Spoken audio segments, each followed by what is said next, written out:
సింహరాశి వారికి ఈ వారం చాలా అనుకూలంగా ఉంది. తృతీయ దశమాధిపతి అయిన శుక్రుడు ద్వితీయంలో నిలిచిబడి ఉన్నారు. రాశాధిపతి అయిన రవి తృతీయంలో ఉన్నారు, నిలిచిబడే ఉన్నారు. అయితే వీరికి అష్టమ శని కూడా నడుస్తుంది.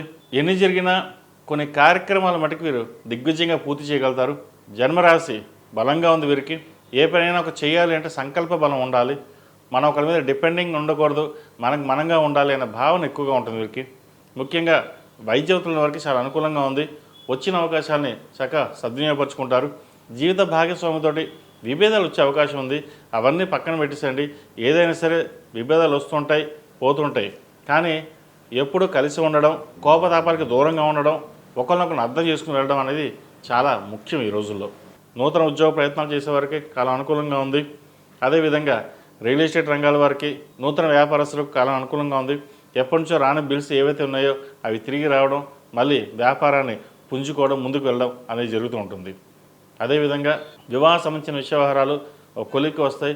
ఒక సంబంధం చేదాకా వచ్చి జారిపోయిందనుకున్న సంబంధం మళ్ళీ రావడం, అది ముందుకు వెళ్ళడం జరుగుతుంది. వీరికి అష్టమ శని నడుస్తుంది. ప్రతిరోజు శని స్తోత్రం పఠించడం. చాలామంది అష్టమ శని నడుస్తున్నాం కదా, ఏం చేయించాలి, అభిషేకాలు చేయించాలి, హోమాలు చేయించాలి, ఇవన్నీ అనుకుంటారు. కొంతమంది చేయించగలుగుతారు, కొంతమంది చేయించలేరు. చేయించలేని వారికి శని స్తోత్రం, నీలాంజన సమావాసం రవిపుత్రం యమగ్రజం ఛాయా మార్తాండ సంభూతం తన్నమామి శనీశ్వరం, ఈ మంత్రాన్ని మనకి రోజుకి 11 సార్లు 21 సార్లు మనకి ఎంత సాధ్యమంత వరకు చేయడం వల్ల ఆ శనీశ్వరుని అనుగ్రహం అనుకుంటుంది. ఈ రాశిలో జన్మించిన స్త్రీలకు వృత్తి ఉద్యోగాల పరంగా అనుకూలంగా ఉంటుంది. ఆరోగ్యరీత్యా కూడా చిన్న చిన్న ఇబ్బందులు ఏవైతే ఉన్నాయో తొలగిపోతాయి. ముఖ్యంగా గ్యాస్ట్రిక్ సంబంధించి, కడుపుకు సంబంధించిన ఇష్యూస్ ఎక్కువగా ఉంటుంది. యూట్రస్ సంబంధించిన ఇష్యూస్ కూడా ఉండే అవకాశం గోచరిస్తుంది. జాగ్రత్త వహించండి. వీరికి గురువు వ్యయంలో ఉన్నారు. ₹1కి 20 రూపాయలు ఖర్చు ఉంటుంది. ఖర్చు పెట్టేటప్పుడు, ఎవరికైనా డబ్బులు ఇచ్చేటప్పుడు జాగ్రత్త పడమని చెప్పదగింది. సాధ్యమైనంత వరకు సేవింగ్స్కి వెళ్ళడం చెప్పదగిన సూచన.